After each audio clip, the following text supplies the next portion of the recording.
Hello, and welcome to another episode of the Chicken Noodle Podcast. I'm your host, Austin Campbell. Let's get jiggy with it. So, some of you may be wondering where I am. There's new scenery around here, around these parts. I'm on the lam. I'm on the run. Because I bombed my ass off at a comedy show. And now I'm on the run because people are after me and they're pissed. No, I got back from doing a comedy show in Perryville. Shout out to Tyler Statt and the 1930 facility for having us. It was a grand old time. It's the first time I've been on stage in, November or something. So I had the honors of closing, and usually I'm the hostess with the mostest. As most of you know, if any of you have ever been to my house, mine and my wife's house, you know I'm the hostess with the mostest. But this wasn't my show. This wasn't Daddy's show, was it? No, this wasn't Daddy's house. I was son to this person for the day. So Daddy didn't host, and that's fine. That's fine. I'm a Swiss Army knife. I go where I'm needed, baby. Other people have to host, you know. So I got the honors of going last, which I always fantasize about because when you're a comedian, any kind of showcase you go to, usually the best comic goes up last. And whether that's a regular night at a comedy club where people are just going up working stuff out, the person that goes up last is usually the best because if you're talking about in LA or New York or Austin or wherever, whoever's going up at midnight, 1 a.m. after people have been there for, 4 hours and you have to make them laugh, you have to be really good. So anyways, I always fantasize about going last. And I got my wish, didn't I? I wished for it. I clicked my heels 3 times and I got my wish, didn't I? And of course it just didn't go how I wanted it to go. And that's just that. That's just life, isn't it? Oh gosh. It's happening again, isn't it? That one thing where you figure out that I'm just like you. That's just life, isn't it? It's funny how we come to that conclusion. So, it was a good time. The setup that they had there was pretty cool. It felt dangerous. So 1930, shout out them, for like a restaurant up top. And they had some folksy guy singing. What's up with all folksy people singing at a bar? Always got to be folksy. So there was a folksy guy singing up there at the bar, and it was on and popping upstairs. So I went through there and I said, where are we going to play? Where are we going to do comedy at? So someone sent me on a little goose chase, and I ended up going through some back door, some sliding door that doesn't even look like a door, and you walk down steps, and I hear commotion. If you open up a door and you hear commotion coming from down the steps, you've hit the jackpot, my friend. I imagine that's how a Diddy party would go down. I imagine there's a sliding door or, no, maybe not a Diddy party. Sure, whatever. Let's take that. I'm not trying to be topical here. I'm just trying to spit facts. If you open a door that doesn't look like it's supposed to be there and you hear commotion going on from under it, then something's going down, right? And it's probably dangerous, right? It was like a speakeasy is what it reminded me of. And so I went down there and like I said, really cool setup. It was underground. Felt like it was underground. It was definitely underground. I was underground doing comedy in a speakeasy-esque thing. It was like comedy was dangerous. It was like at any moment, right, someone could, bust down the door and be like, who said tranny? Who said it? You guys aren't supposed to be doing comedy in here. What you guys got going on? You got a dang speakeasy going on down here? Huh? Oh, well, I probably shouldn't be. I probably shouldn't be yelling now, should I? Because if you can't tell by the furniture in here, I'm in a hotel, right? So, I mean, what is it about furniture you can just look at and be like, oh, this is hotel furniture, like this desk, the walls, this chair, everything about it is just, I'm a hotel. And there's comfort in that, right? There's comfort in that. I was actually, here's a good one. When we were checking into the hotel today, there was an older woman in front of me. And, you know, if you can check in early, that's obviously what you want to do. That's what, you know, we want to do. Didn't have much going on. So an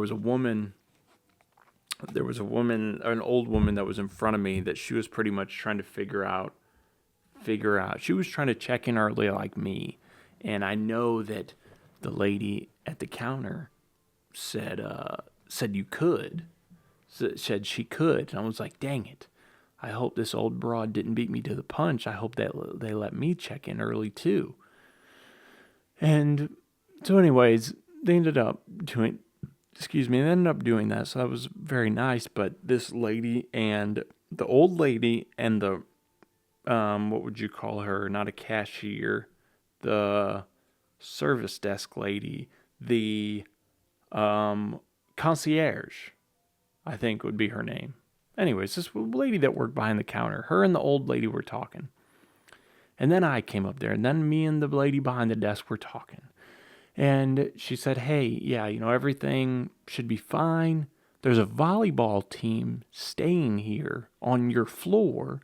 So if they get loud, just give us a call and, you know, let us know. And I said, yeah, absolutely. I could definitely do that for you. And the old lady that's behind, that was, you know, she's still in the area. She's waiting on her, you know, older, short husband. And she says, hey, my granddaughter is one of the volleyball players. And so then the lady behind the counter said, oh, really? She said, oh, yeah, well, you'll definitely let us know if, you know, they get too loud. And she said, yeah, I will. And me, I'm a jokester. I like to be in the mix. If we're telling jokes, I like to be in the mix. So then I said, yeah, I'll keep an eye on them for you.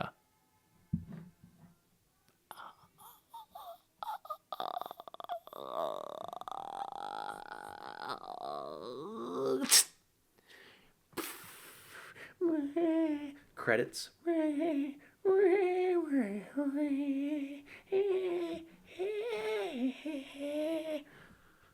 I'm an idiot.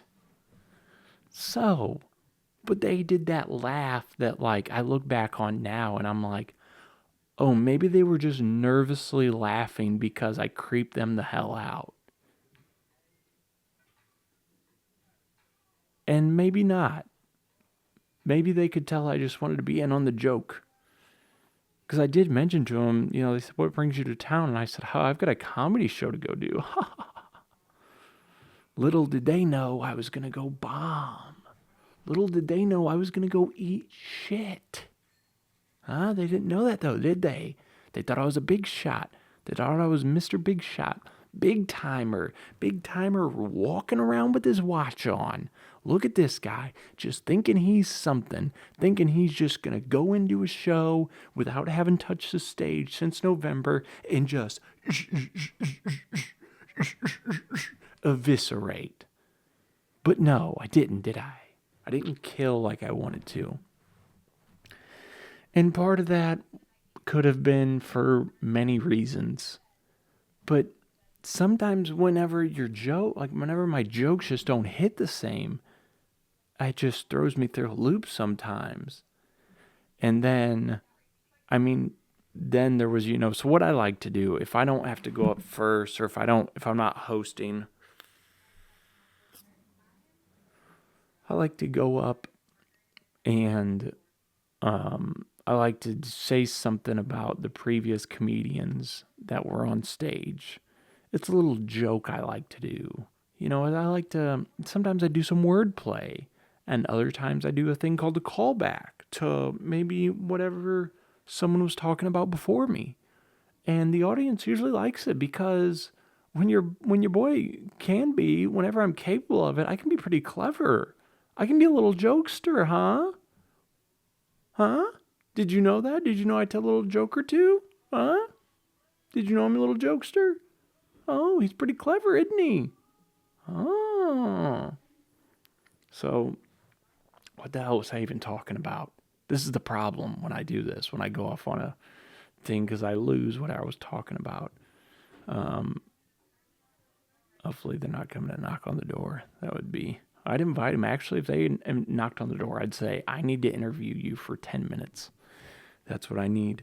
Um, I went up there and, so I'd like to do some, I'm a little jokester, huh? A little, whoa. And so as I'm sitting there, someone was talking about that booga sugar. They were talking about that booga sugar. And they had wrote a poem about booga sugar. And as they read some of the poem, I said, here's how I can make that better. And not like I'm better than that person who wrote the poem, but as a comedian, what you do when you listen to other people tell jokes, you try and think, okay, how can that joke be better? Because if you can think of it, then you can tell someone, and you've just helped out a brother. And I'm not stingy with my cleverness. You can just be as clever as me. I'll key in on all the tricks. So I said, I'm going to write my own poem. And I'm sitting there, I'm crafting it up. Oh, this is going to be great. They're going to laugh at this. It was 1, 2, 3 lines. Boom, boom, boom, boom, boom. And I thought it was just going to be so great. Now, granted, maybe the crowd just wasn't hot. Because, there was, 10 comedians, including myself. And I went up, like I said, went up last. And, maybe the crowd had just, for a guy like me, maybe they had just had it. Maybe they just looked at a guy like me. They say, okay, with everyone else that went before you, we've had it with people that look like you. And I went up there and it just, guys, it just didn't go how I wanted it to, but that's fine. Of course, I'd rate it about 4 out of 10. My wife would rate it about a 7 out of 10. So, split the difference, it was probably like a 2 out of 10. 7 minus 4 is 3. We'll go 3 out of 10. So yeah, whatever. But shout out STL Comedy Studio. I'll be up there in St. Louis and sometime in March, and I did get enough to get booked back, so there's that. So maybe it wasn't that bad. It's not so bad. It's not so bad after all. The lean's gone cold. I'm wondering why. Got out of bed at all.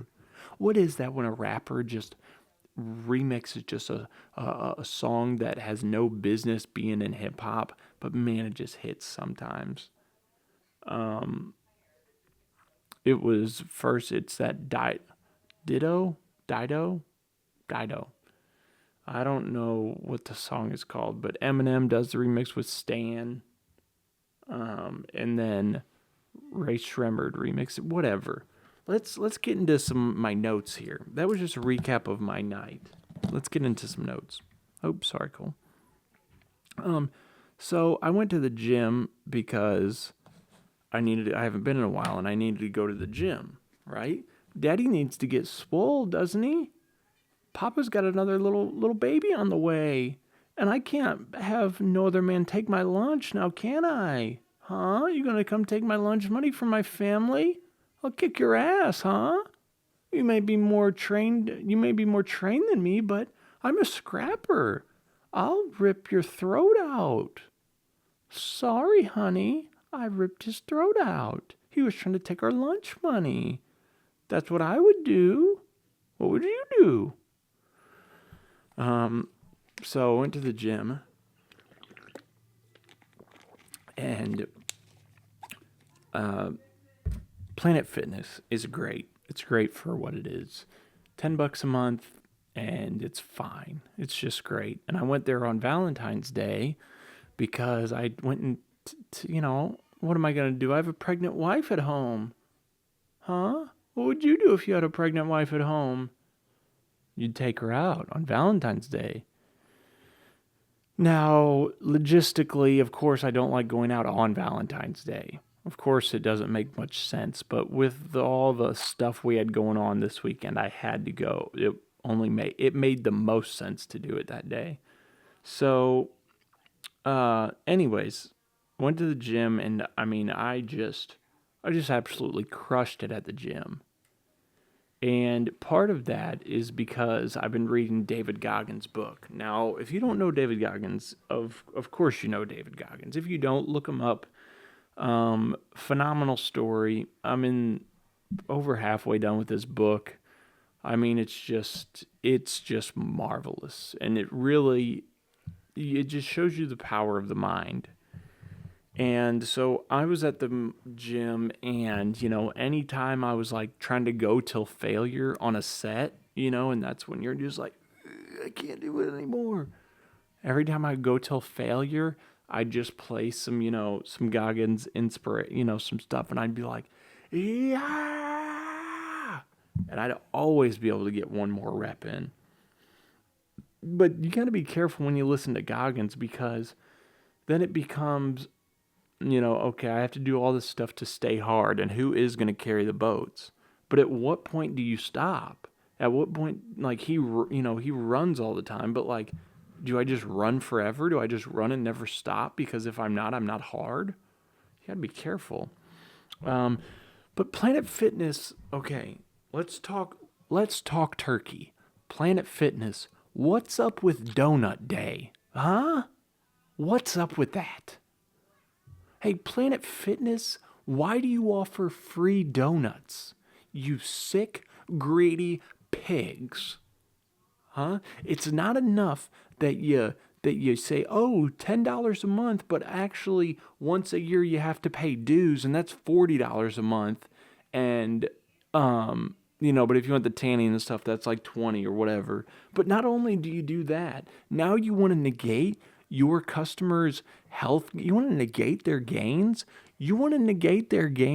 That's criminal, right? Arnold Schwarzenegger would take you and screw your head off, right?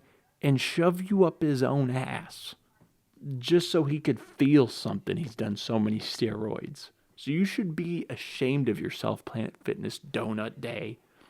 Last thing I want to do when I see a donut after I get done working out, I say, disgusting. How could I do that to this temple I've created? How could I put that piece of clown food in this temple I've created? And I've got things going on down there. So Donut Day, what the hell, Planet Fitness? Oh, sweetie doll, did you think I was done there? Oh no. I'm just getting started. Hey, Planet Fitness, what's up with Pizza Day? What's up with Pizza Day, huh? What's up with having pizza there so you get done working out? Oh, hey, and they always make sure they talk, hey, have a good day. They make sure they greet you and they tell you goodbye. And what's up? Oh, hey, have a good day. Make sure you grab a slice of pizza. You want a slice of pizza, don't you? Oh, you just came and ran 5 miles. Oh, you want to be a big fat slob still, right? You don't want to actually lose that weight. You want to put it on and keep being a pig. Huh? It makes me sick. That's criminal, and it should not be allowed. Get a free donut and then get a free piece of pizza. That's just the most. I don't even know what that is. It's just criminal. So, what do you guys think about that? You can send an email to chickennoodlepodcast@gmail.com. Look at that. That's magic right there. So I've been,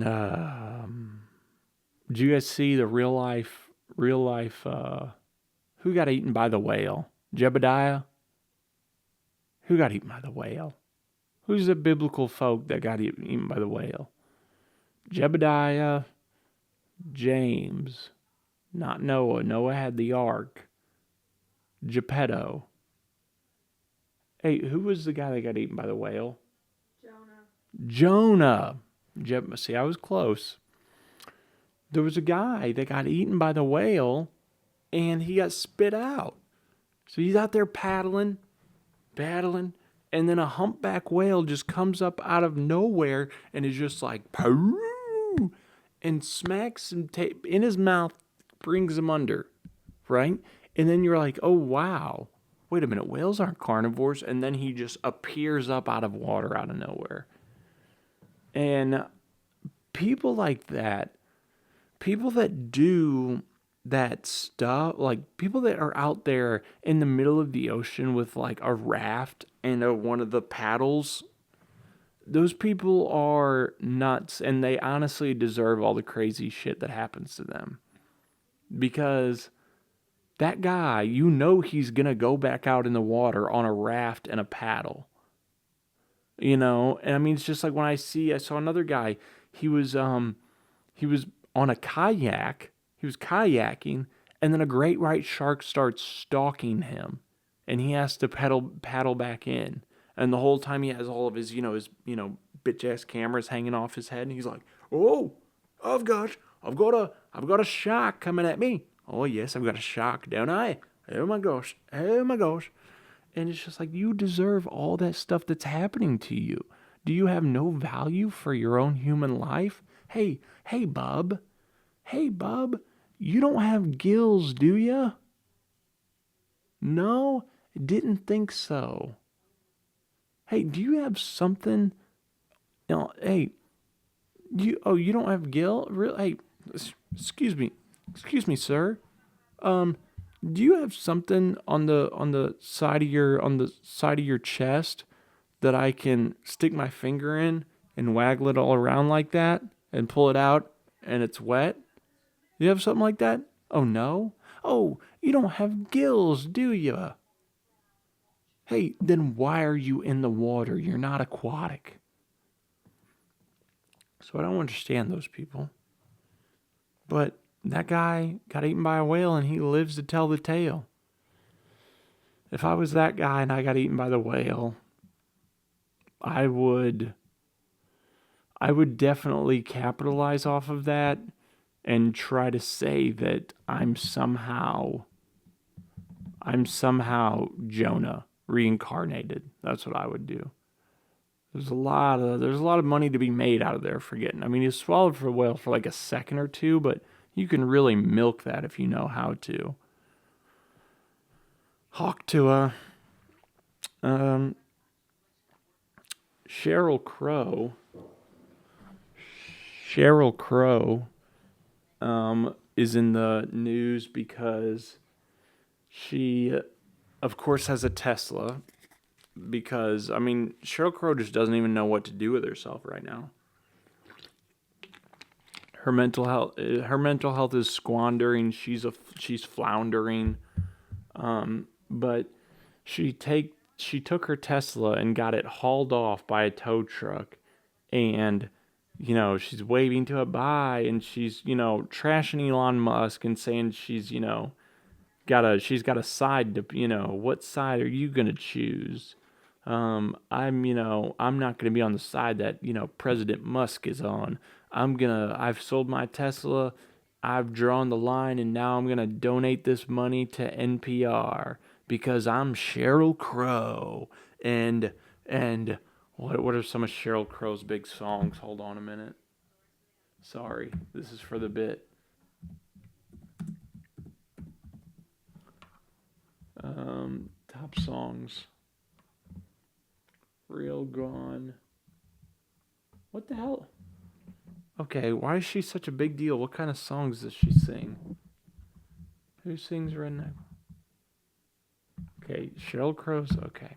I mean, just give me a list of the songs. Don't make me work for it. Don't tease me.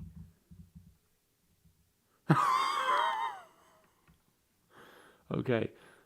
Beware of Darkness. Don't know what that is. Tomorrow Never Dies. Never heard of it. The First Cut is the Deepest. Snooze Fest. Always on Your Side with Sting.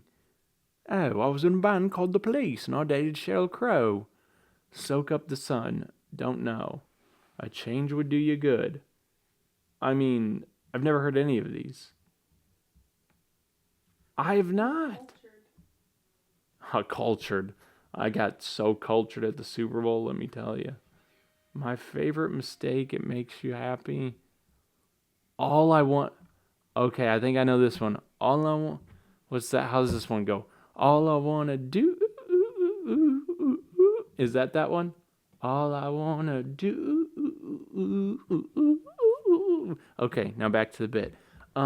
So she says she's donating the money to NPR because she doesn't like, Elon Musk, whatever. Who cares, honestly? But oh, my name's Sheryl Crow, and I'm selling my Tesla, and I'm donating all that money to NPR because I'm in a tailspin, and I thought I was buying a green car because I'm a big time liberal, but actually everything's falling apart right in front of me, and I'm in a tailspin, and I don't know what to do, so I'm gonna act manic because I'm probably a bipolar bitch, right? She's probably a bipolar bitch. All right, because what's the dirty secret that we all know about Sheryl Crow that's not really a secret, yeah? Who's she married to? Pop quiz. Who's Sheryl Crow married to? Lance Armstrong, right? Lance Armstrong, the ball cancer guy, right? And what happened? Hey, Sheryl Crow, oh, you want to complain about President Musk? Hey, you're a home wrecker. Oh, hello. Hey, Sheryl Crow, nice to meet you. Hey, I'm real life, right? You are a home wrecking cheater. Oh, did you know that about yourself, Sheryl Crow? Did you know you broke up someone's marriage? Hey, Sheryl Crow, did you know that you broke up our best bicyclist? You broke up his marriage? You flashed your tatas at him, and a man on that much testosterone and steroids, he's not going to say no to you, honey. Not with those tatas you got.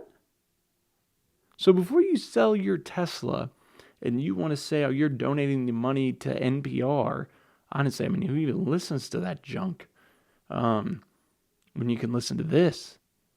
So Sheryl Crow, you've lost your support from the Chicken Noodle podcast, and I really hope you take some. So what's some bipolar medicine? I don't know. Take a pill. Take a pill and go back to the winery grave that you crawled out of, and honestly, go bang someone else's husband. How about you do that? How about you repeat history, you dirty skank? And that's Sheryl Crow for you. Don't throw stones in a glass house because investigative journalist Austin Campbell will come at you. You thought people forgot that you broke up Lance Armstrong's marriage. Hey, we didn't forget.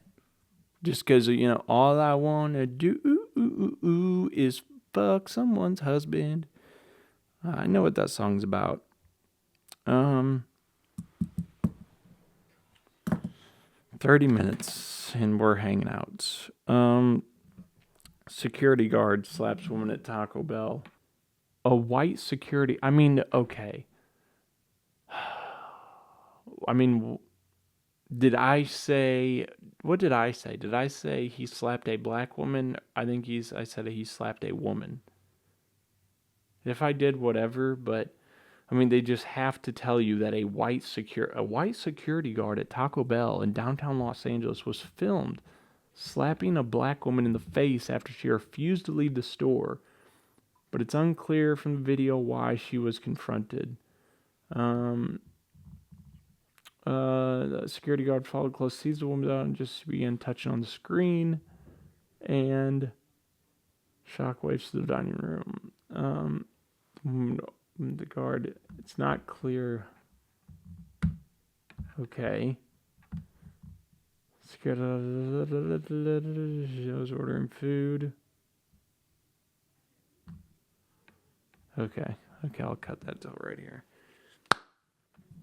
Um, so listen, okay, well, there's a security guard in LA, and there was a woman there, and she was asked to leave, and she didn't leave, so this woman went to the screen and started tapping buttons, and he slapped her. And he has a big vest on that says security. So you got to respect the badge, first of all. Let me tell you women something, right? You might be able to get away with this with your husbands or your boyfriends when they tell you not to do something, or you know that they're asking you not to press a button, metaphorically. And then, I mean, this is really a good this is good wisdom right here, okay? So everyone gather around the campfire and listen close to Papa, okay? If there's a button, if a man tells you not to hit one of these buttons, metaphorically, and in this case literally, I know what you women love to do. You women love to go up there and just do it and be like, what? Right? And in this case, he checked you. And what I do respect is that girl and that woman in that video, she didn't start crying, because they love to do that. They love when things aren't going their way. They love to just put the waterworks on, right? It's one of those get out of jail free cards, isn't it? So as much as I want to be, I want to be completely neutral on this. And while I do, respecting that guy for standing on business and standing his ground, I also respect that woman for not crying and taking it and being like, okay, I'll leave.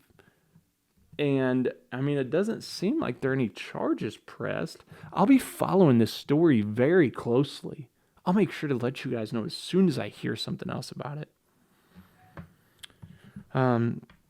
Let's talk about the Super Bowl. I feel like I have to address it. I checked out at halftime. I mean, I knew what was happening. I mean, if you know what the hell you're watching. If you watched enough football like I have, you know what the hell's going on. All right? It was a ship pumping.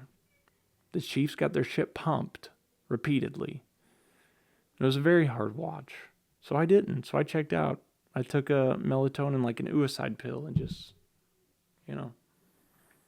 So, well,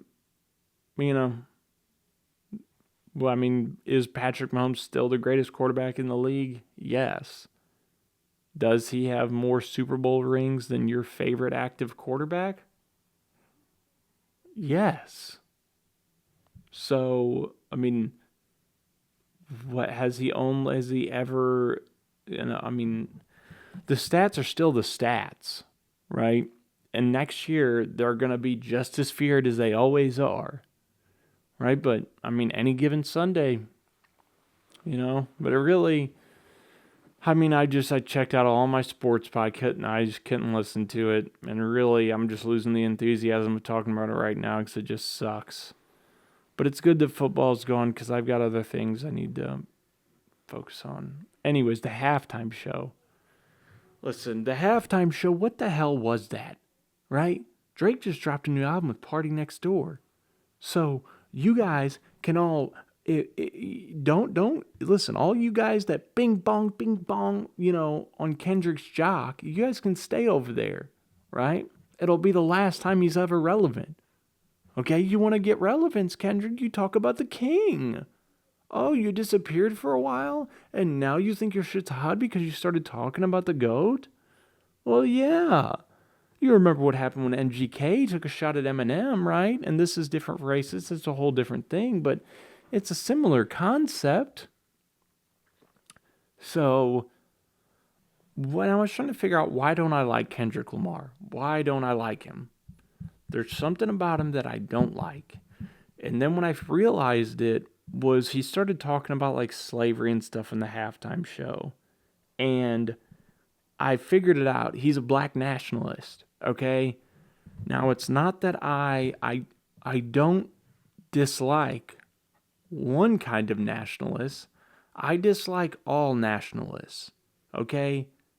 If you want to be a nationalist, the only thing I want you to be that, the only thing you should be that pumped up about is being a patriot. Is just being an American, okay? If you want to be fired up about being a red, white, and blue-blooded American, then I'm all for that. But if you're going to talk about, oh, we're the real black Israelites, or we're white supremacists, or, India, we're smarter than, everyone else, or, the Chinese, like, hey, we're coming after you, or, the Mexicans, we work harder than you, or Canada, whatever it is you folk do up there. I don't want to hear it. All right? I just want you to put out good music. And then Serena Williams, let me tell you something about Serena Williams. She dated Drake for a while, and she came out there and she started crip walking, throwing up hieroglyphics like she's a damn gang member, all to just piss on Drake. Hey, Serena Williams, don't you have a white husband, right? Do you have a white husband that looks like a dork? Yeah? Hey, I bet he's going to take care of you when you're sick, isn't he? When your fresh hatchet wound looks like a burnt grilled cheese, he's going to take care of you, isn't he? So why would you disrespect him trying to piss on Drake when you have a husband and a kid, and you're just going to be like, hey, mommy will be back later. I've got to go crip walk and piss on one of my exes. Oh, what, are they paying you to do that? No, they're not paying me to do that. Some guy, some black nationalist guy just asked me to come do it, so I'm going to do it for the culture. And it's like, okay. I mean, I would divorce her ass over that. That's not cool. That's not cool. And so, yes, unimpressed with the whole Serena Williams thing and don't understand that. And unimpressed with the NFL overall. Hey, and yes, I'm a Drake fan, so take this for what you want it to take it for. Take it in the butt, take it in the mouth, take it in the brain, take it in the ears, or just take what I'm saying and whatever, do something with it. The NFL wants to talk about, let's stop hate. Let's paint it in the back of the end zones because now end racism is out of the back of the end zones. Stop hate, stop hate, stop hate. Let's do that now. It takes all of us to stop hate. Blah, blah, blah, blah, blah. Stop hate. Hey, stop hate. You just put on a whole halftime show about hate. You just gave someone a platform to hate on someone for 20 minutes or however long it was. And you want to talk about stop hate. I mean, NFL's king and I'm always going to watch it. But it just pisses me off because Roger Goodell's an anti-football pussy. And Jay-Z is just... Here's Jay-Z, ready? Here's Jay-Z and Roger Goodell's relationship. Hello, I'm Roger Goodell, and I'm not racist. I have a black friend. His name is Jay-Z. Heh, Hove. Heh, heh, Hove. And so now the Super Bowl halftime show has just been rap, which I'm fine with, but I hope in the future I see they switch up the genres of music because I just want a good performer. I want someone to perform. I want a showman. Put on a show. Take your shirt off. Wave it around your head. Bust out some dance move. Maybe get some pelvic thrusts in there, right? Have a good singing voice. I don't necessarily, the 50 Cent, the Eminem stuff, that was all cool. And the Snoop Dogg, that was cool for the moment. But now I need to see showmanship. I want to see showmanship. I want to see someone tame a lion. Metaphorically, whatever. So, okay, maybe if you guys have an email you'd like to send it to chickennoodlepodcast@gmail.com. Cardinals are just St. Louis baseball Cardinals are just a dumpster fire. I mean, they haven't spent $1 in free agency money. And they want to be like, oh, Oh, hey, guess what? We've partnered with FanDuel. You can watch the games for $19.99 a month. Oh, yeah, that'd be great if you actually gave a rat's ass about the team. You've done nothing to improve the team. You've signed no free agents. So you think I'm going to watch or pay you $20 a month to watch an absolute self-destruction? No thanks. So, piss on the Cardinals, piss on John Mozeliak. You ran my boy Jimmy Bats, Jimmy Edmonds out of town. So I guess that's it. I really appreciate you guys listening so much. I'm glad you take this ride with me and take this journey with me every time. Who knows what our next journey will hold? Who knows what it'll become? Um, so like I said, I really appreciate all of it. I love you. Chase your dream. This has been another episode of the Chicken Noodle Podcast, the ultimate stream of consciousness. If you have any other suggestions on what you think should be added to this show or what you think we should do next, you just send me an email. You send Daddy an email. And I promise not to... Oh my God. Oh my God. How could I forget? We got our first negative comment. I will do this and then I will be done. I cannot believe this. I'm going to have to probably cut all that. Cut some of that. We got our first negative YouTube comment, and right now I absolutely love it because right now I don't really care. So remember my podcast I did about the greedy pigs, and I was breaking down the housing market. Well, someone said HT Ninerton. HT number 9 not HT Ninerton. Whatever. Go look at the comment yourself. You're one of the least coherent, least convincing, least informed people on here.